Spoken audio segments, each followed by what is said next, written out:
Hola amigas, amigos, programa de día jueves con Nicole, por supuesto. ¿Cómo estás, Nicole? Muy bien, muchas gracias. ¿Cómo has estado tú? ¿Cómo han estado tus días? He tenido mejores temporadas.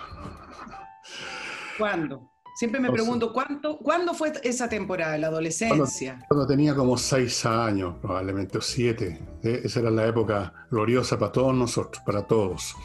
Bueno, 6 años. ¿mm?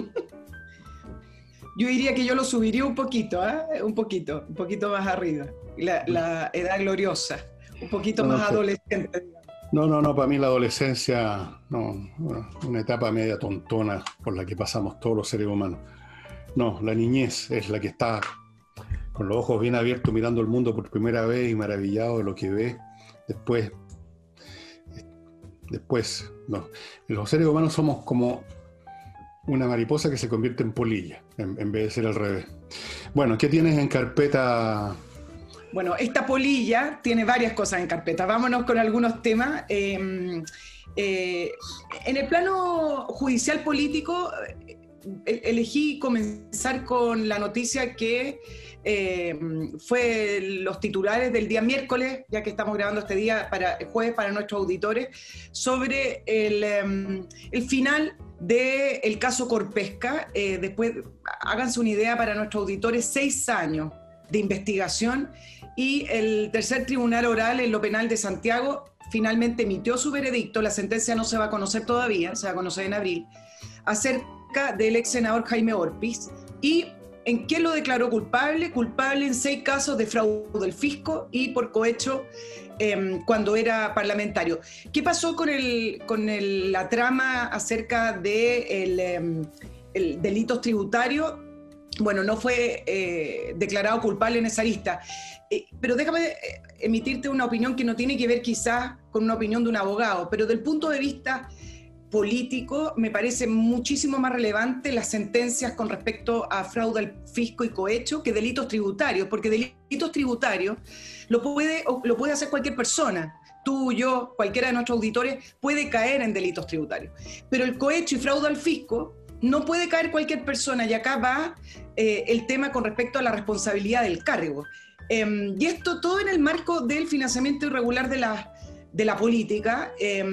Y muy cortito para hacer memoria, porque estos son casos que comenzaron en el 2013. Orpiz finalmente sí recibió y se declaró culpable de haber recibido instrucciones como senador o como parlamentario cuando se estaba redactando y discutiendo varias leyes con respecto a la ley de pesca y algunas otras normativas. Entonces, ¿por qué quise comenzar con esto? Porque me parece que uno, con el fin del caso Corpesca, me parece que es el debut y despedida de la famosa trama del financiamiento ilegal de la política. Todavía queda el caso Sokimich, pero el caso Sokimich quedó reducido a esto en comparación con la cantidad de políticos de manera transversal que estaban involucrados en el caso Sokimich, que también prontamente va a empezar a ir finalizando, y solamente hay 8 personas que están siendo procesadas, entre ellos Patricio Contese, que él era el gerente de Sokimich, pero de los políticos que ustedes van a recordar, Meo, Longueira y el asesor de Meo, que es Christian Wagner.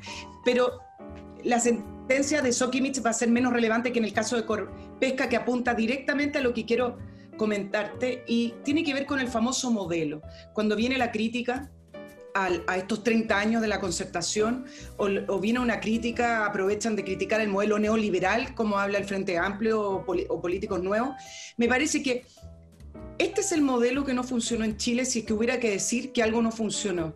En ningún país del mundo funciona un modelo corrupto en el cual los políticos reciben dinero de grandes empresas o de asociaciones para poder incidir en las políticas públicas, o para poder incidir en los debates parlamentarios, o para incidir finalmente en las leyes que se proclaman. Ese modelo no funciona en ninguna parte, independiente del nombre que le pongan. Y ese es el origen del malestar, este es el origen del menoscabo de las instituciones que estamos viendo hoy. Y este es el origen de esa disimetría que existe en los resultados con respecto al grave daño que le hicieron a las instituciones y a la democracia.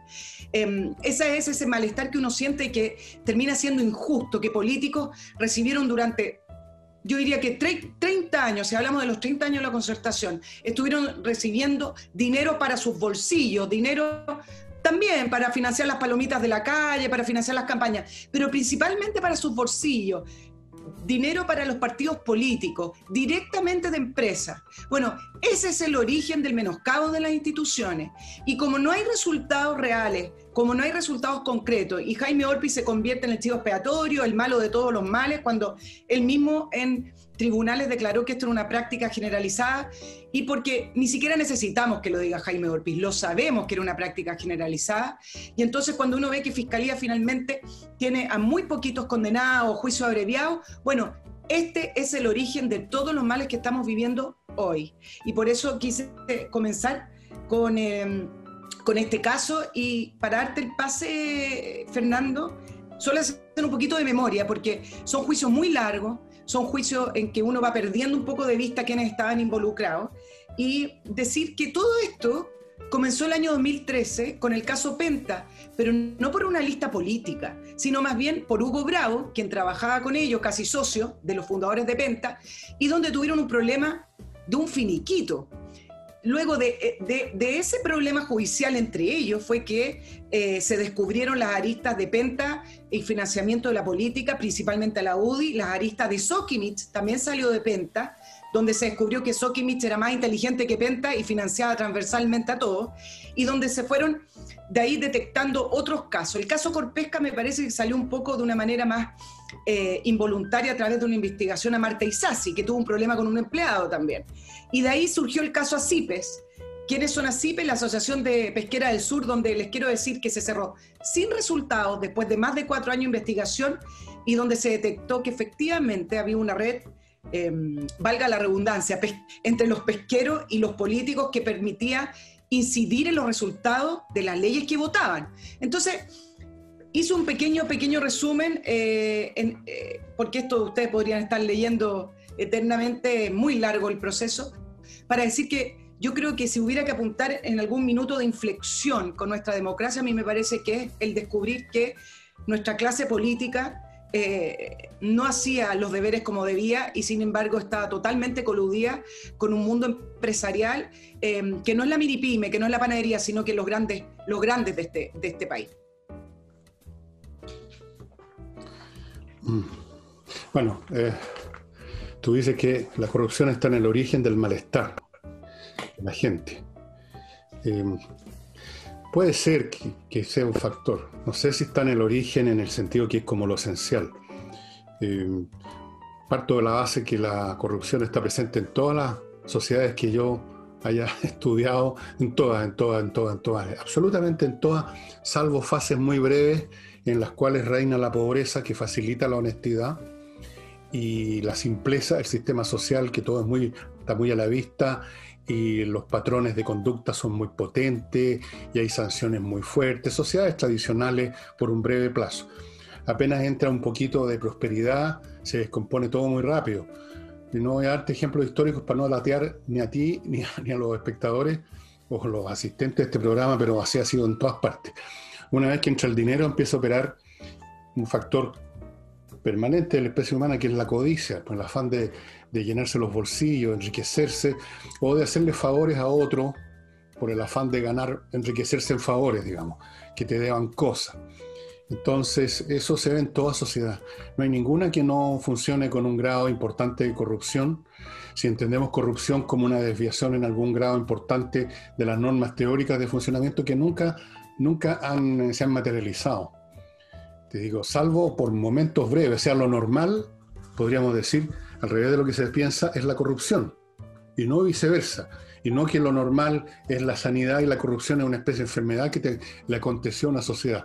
Normalmente la corrupción, los enredos entre la clase política y intereses monetarios, la falta de honestidad, el saltarse las leyes, en lo pequeño y en lo grande, es un fenómeno universal, y salvo que sea un caso muy extremo como el que se ve ahora en Venezuela, porque por supuesto hay grados, ¿no?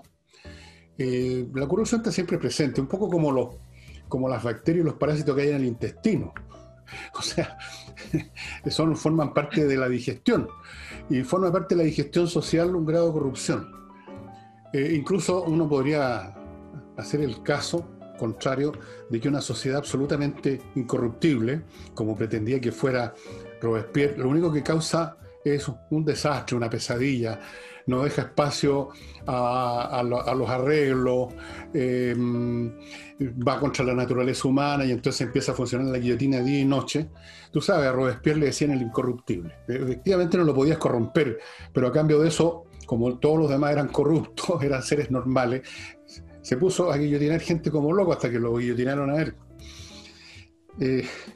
Solo déjame agregarte un detalle. Agregue lo que quiera. Estoy totalmente de acuerdo en que la corrupción existe y para eso existen también las leyes que deben ser bastante eficientes para poder, por lo menos, perseguir la corrupción. Para mantener la raya. Para mantener la raya. Y eso está a todo nivel. Totalmente de acuerdo. El problema es que acá existía una práctica generalizada de todo nuestro sistema político. De todo el Congreso.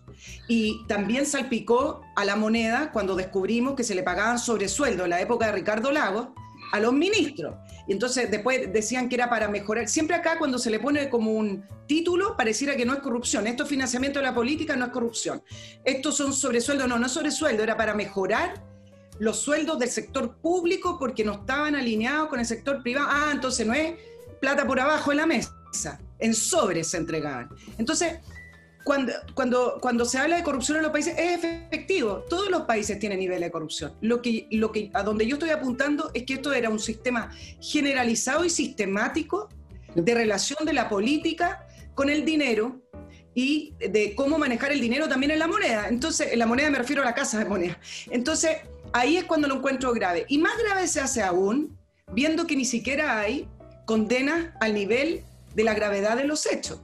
Porque hay países en los cuales también se descubren grandes tramas de corrupción, pero uno ve 60 años de cárcel, 50 años de cárcel, uno ve de alguna manera un sistema punitivo que le dice al resto de los ciudadanos, momentito, sí, la corrupción existe, quizá en todos nosotros un poco, pero acá se chanta la corrupción o se para la corrupción con estas leyes porque el sistema judicial o fiscalía funciona y acá tampoco está funcionando aquello. Entonces, ahí es cuando hablo de la importancia de estos casos y del resultado de estos casos y cuando hablo de que ahí comenzó el declive de nuestras instituciones porque nos dimos cuenta cómo funcionaban y nos dimos cuenta que la justicia tampoco funcionaba. Imagínate que la ley del lobby, son estas pequeñas señales que uno se da cuenta del sistema político no tiene intención de mejorar aquello. La ley de lobby, y te la traigo a colación por el tema que viene después, estuvo discutiéndose más de 10 años. ¿Es necesario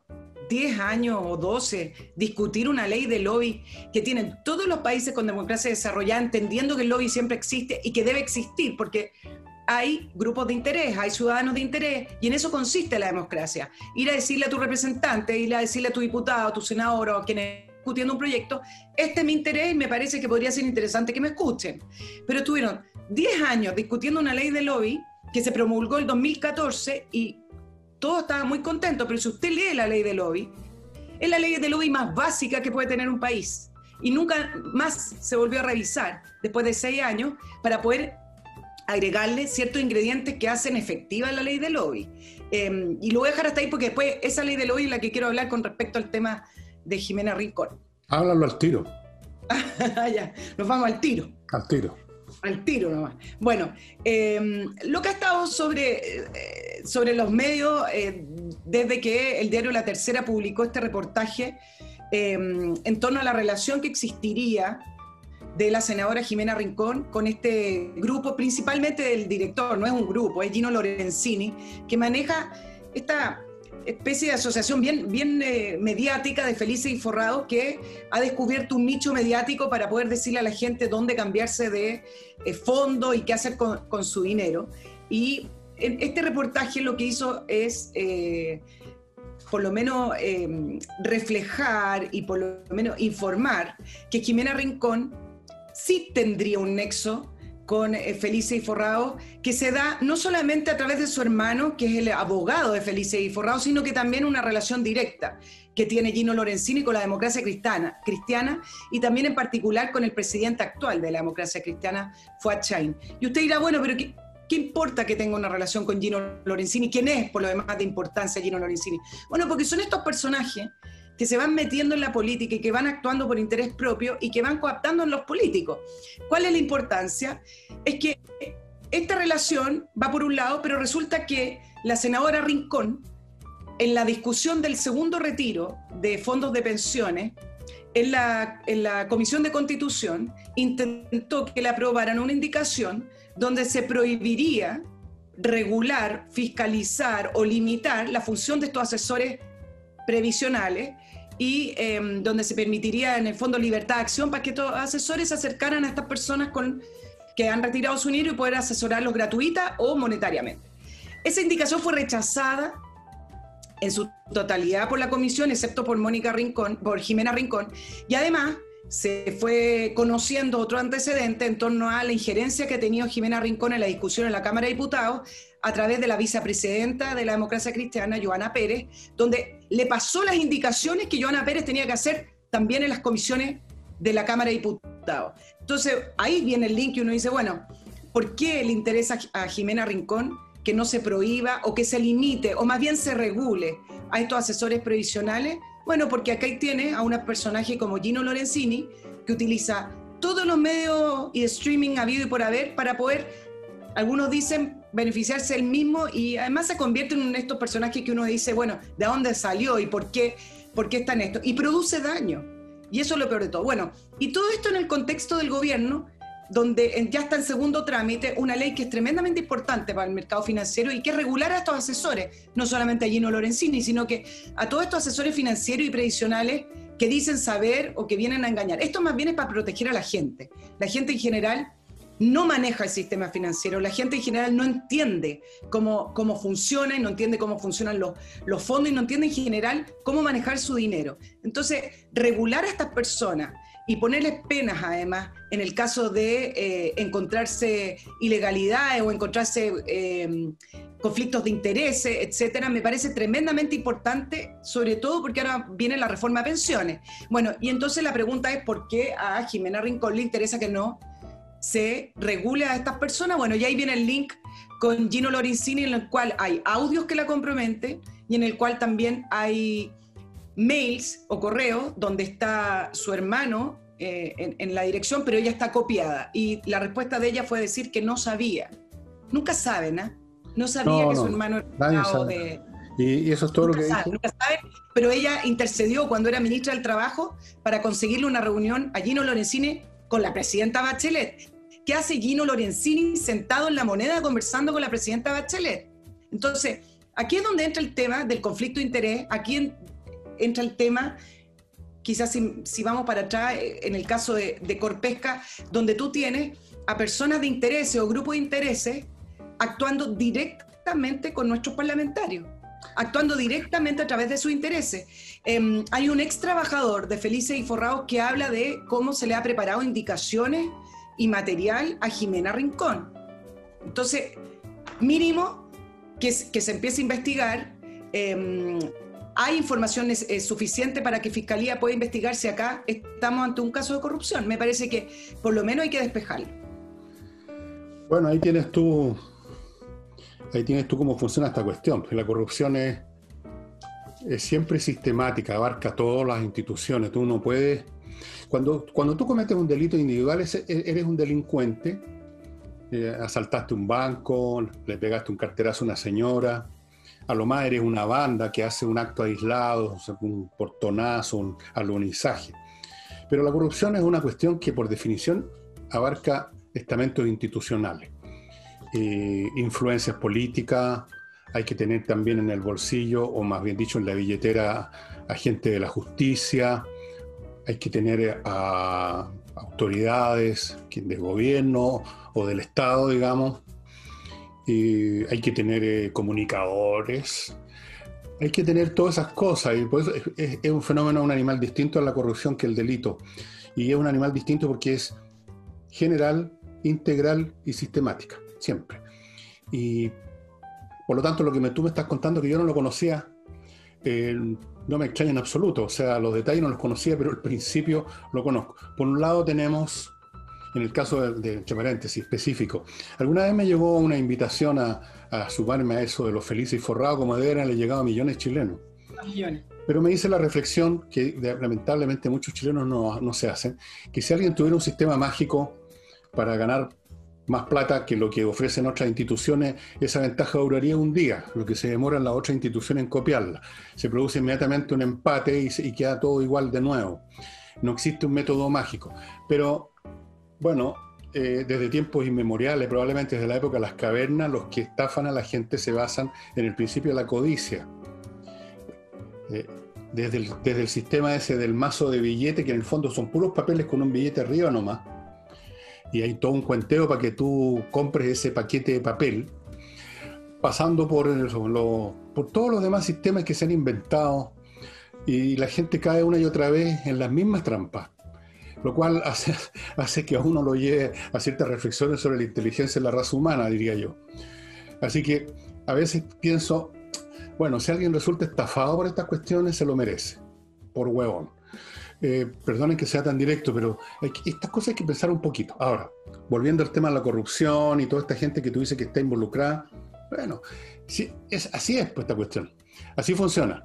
Ahora, lo que más me molesta a mí en particular, y a otra persona que me lo comentaba, es que resulta más desagradable la corrupción cuando los corruptos son los mismos que se golpean el pecho y abren los ojos así y hablan de, no sé, pues de todas las cosas que hablan, de la honestidad, de la equidad, de la justicia, de esto y lo demás allá, y mientras tanto se están tan felices forrándose de una manera o de otra.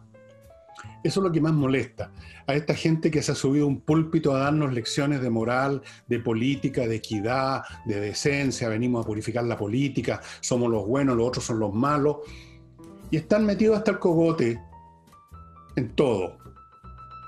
Recordemos algunos jóvenes del Frente Amplio que se jactaban de que ellos eran tan generosos, estaban dando no sé cuánta proporción de su sueldo en actos de caridad, y resulta que la caridad era para ellos mismos. En el fondo estaban ahorrando para sus próximas campañas. Y como eso, millones y millones y millones de casos. No sé si vale la pena escudriñar mucho eso, porque es como meter la mano, digamos, en un pozo séptico. No sé qué puede sacar salvo Bueno, vale la pena desde el punto de vista que involucra a una senadora que ha manifestado 2 veces que quiere ser candidata a la presidencia de la República.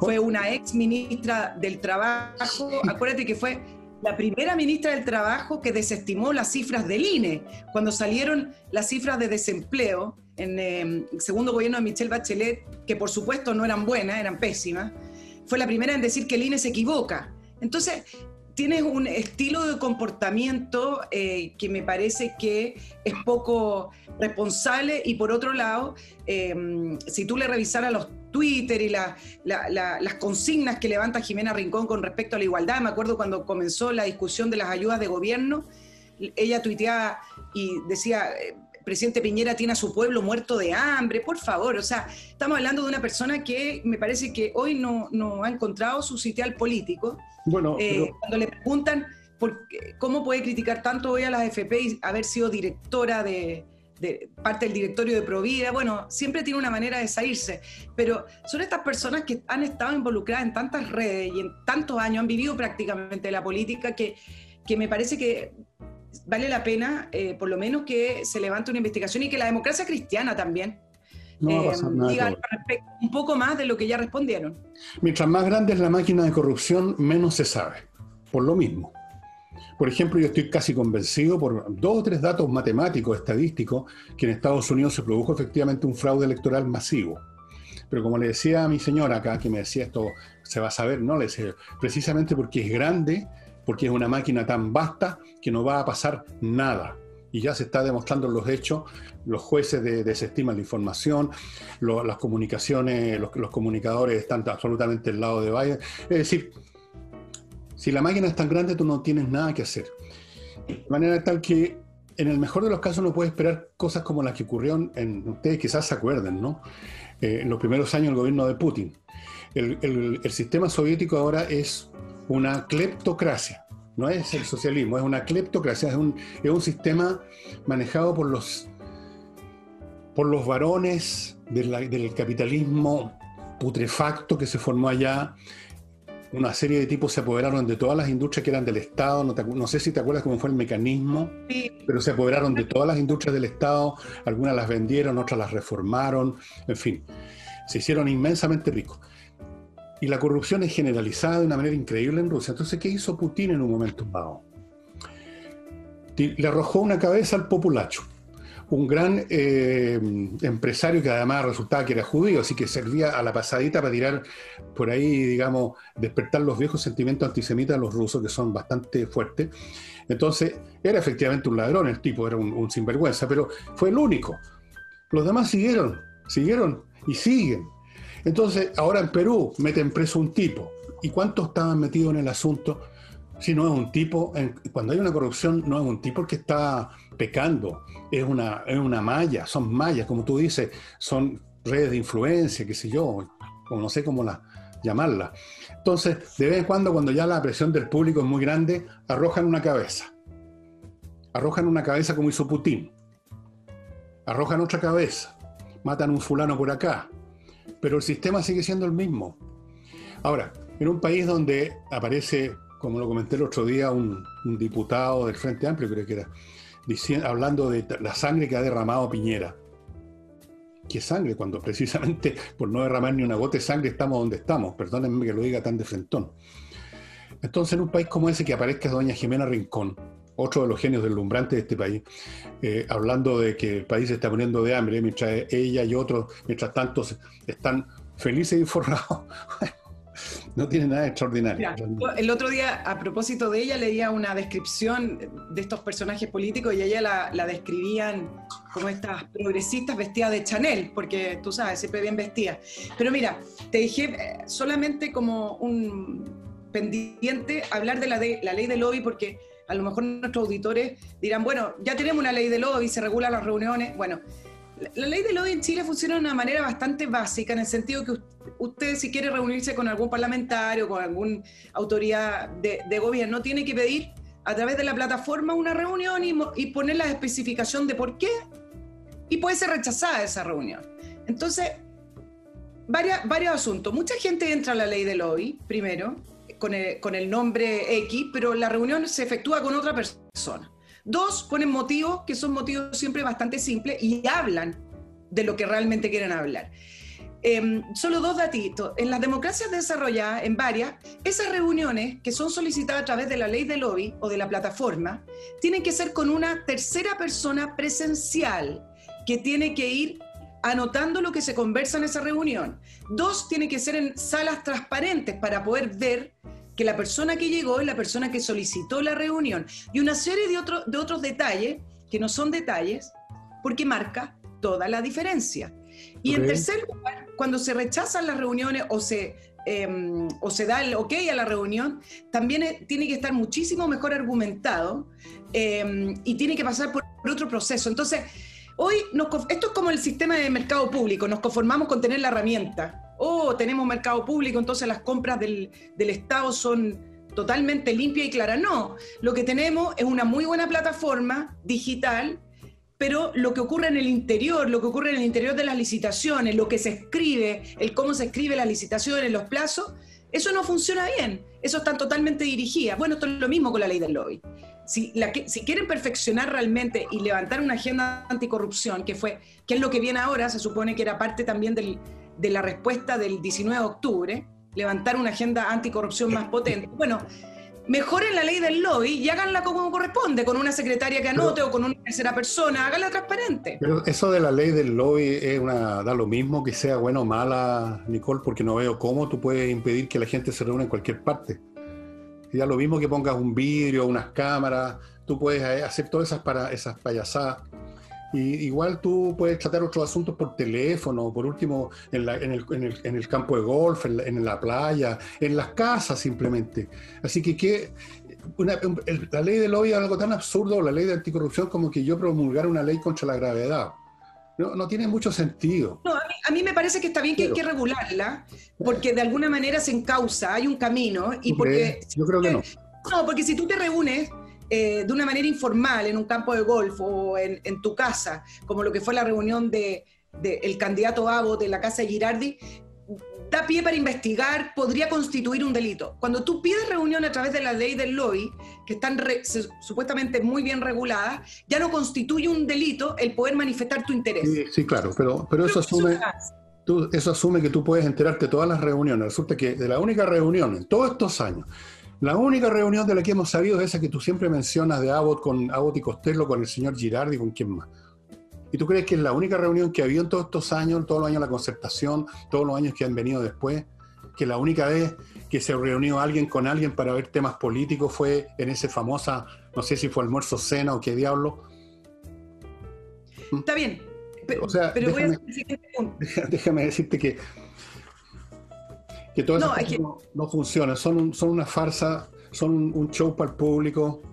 Y nada más. Si tú quieres tratar un asunto que no tiene presentación pública, tú lo puedes hacer de 1.000.000 de maneras posibles sin que nadie se entere. Y puedes además, paralelamente, para disimular todavía más, montar un show con los vidrios transparentes, y con el testigo, y con un notario, con un tampón. Da lo mismo. ¿Tú crees que en Estados Unidos no hay millones? Básicamente, lo más importante de todo se arregla bajo cuerda, y quién sabe pues si es bajo cuerda. ¿Tú crees que esta máquina que montaron, estoy convencido que sí, para las elecciones, cómo lo hicieron? Bajo cuerda, pues estas cosas, las marañas políticas y económicas derivadas de la codicia, de la ambición y de todas esas cuestiones que son un elemento constante de la especie humana. Y no seremos como dioses, como decía ese señor Jalibi, Balili, no me acuerdo cómo se llama. No. Déjame pasar Solo para terminar el tema, yo entiendo tu punto porque efectivamente siempre va a haber, por eso la necesidad de tener leyes muchísimo más castigadoras y muchísimo más musculosas y fuertes para poder combatir la corrupción, 1, y 2, me parece que hay que dar una señal a la democracia en el sentido que es legítimo juntarte con políticos que te representan en el Parlamento como grupo de interés o como un individuo que quiere manifestar su interés. Y esa legitimidad de la reunión, de poder manifestar ideas, opiniones, de poder mostrar tu caso, me parece que se tiene que dar a través de una institucionalidad, porque si no, todos los diálogos terminan siendo bajo cuerda, debajo de la mesa o en la cocina. Yo creo que da lo mismo. Creo que da lo mismo. Porque las cosas que se presentan en público son porque se pueden publicar. Y las cosas que son menos públicas, que son un poquito indecentes o no favorecen el interés del público, esas no se hacen en público, por definición. Así que al final, cuanto a las leyes más fuertes, bueno, todo depende de que tú las quieras aplicar. Aquí en Chile hemos visto, habiendo leyes para una serie de situaciones irregulares, tuviste lo que pasó con todos los procesos que se llevaron a cabo por cuestiones de dineros en las elecciones. Hay algún honorable, salvo Orpiz, pero fue por otra cuestión, que haya ido a dar a la cárcel. No se cerraron los casos antes de tiempo, no habían suficiente antecedentes, no habían prescrito las fechas. Si tú no tienes voluntad porque eres parte de una máquina, puedes tener las leyes más draconianas del mundo y no pasa nada. En China tienen las leyes más draconianas. Se supone que si tú eres un delincuente de esa clase te meten un balazo en la nuca, te matan, hay pena de muerte. ¿Y cuántos millones de corruptos hay en el Partido Comunista Chino? Que de vez en cuando, ahora mismo, el Xi Jinping tuvo que hacer una campaña, desde luego aprovechó para barrer a sus enemigos políticos, a la pasadita. 370.000 tipos estaban siendo sumariados. Y claro, pero ellos manejan... Y van a aparecer otros 370.000 a la vuelta de la semana, pues sí, eso no tiene remedio. Al final una sociedad prospera simplemente porque hay algunos lineamientos básicos que permiten que la sociedad crezca, se invierta. Esas son las cosas que producen la diferencia. Y mientras eso ocurra, mientras la gente siente que tiene trabajo, que tiene buen ingreso, que tiene un buen estándar de vida, los tipos pueden robar todo lo que quieran. La gente se empieza a poner molesta con los sinvergüenza cuando tienen problemas personales. Entonces andan buscando un blanco y claro, los corruptos son un excelente blanco. Pero entonces opera el otro mecanismo de protección y a lo más, al estilo Putin, tiran una cabeza. Déjame pasar ahora a mi primer bloque.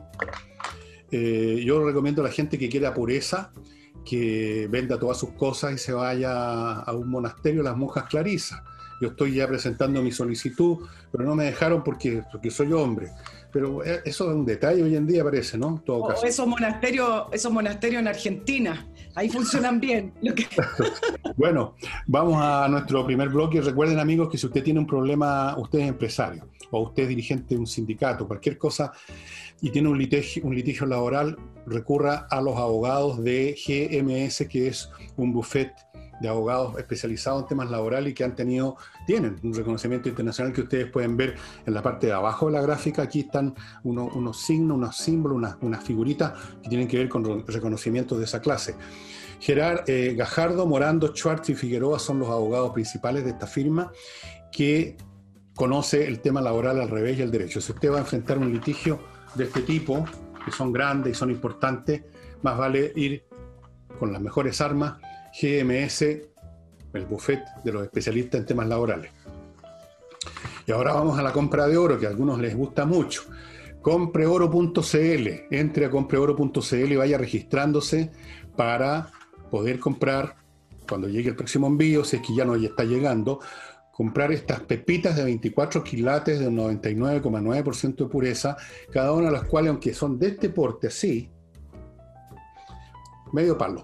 O sea, usted en la mano, en el bolsillo, en la cartera de la señora, se puede llevar su fortuna a cualquier parte. Es una protección financiera infalible que ha sido usada a lo largo de toda la historia humana. El oro nunca pierde valor, al contrario, crece.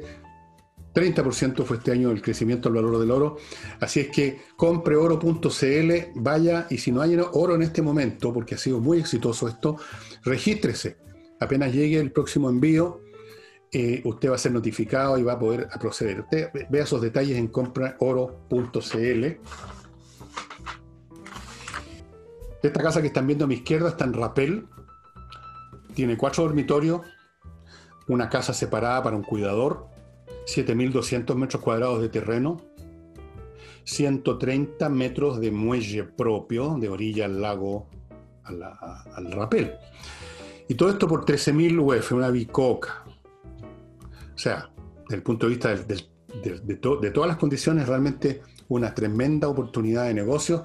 Ahora, si usted no quiere o no puede en este momento adquirir eso, recuerde que Hey es el mejor corredor de Chile de propiedades. Vende muy rápido, tiene sistemas muy innovadores y, por cierto, sabe también administrar arriendo. Si usted es rentista, pásele el paquete a Hey, sáquese ese bulto encima, deje que él le maneje todo ese asunto.